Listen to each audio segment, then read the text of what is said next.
నమస్కారం ఘంటారావానికి స్వాగతం. ముందుగా ప్రధాన అంశాలు. మధ్యప్రాచ్యంలో తారాస్థాయికి చేరిన యుద్ధం. 1900 మంది ఇరాన్ సైనికులు మృతి చెందారన్న ఇజ్రాయెల్.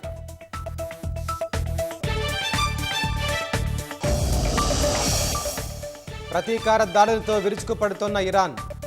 టెల్ అవీవ్ను తాకిన క్షిపణులు, అమెరికా నెగా డ్రోన్ల పేల్చివేత.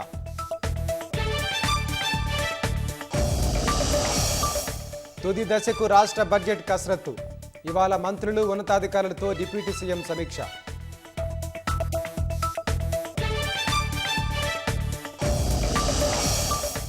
నల్లగొండ జిల్లా నార్కెట్పల్లిలో ఆగి ఉన్న లారీని ఢీకొట్టిన మరో లారీ.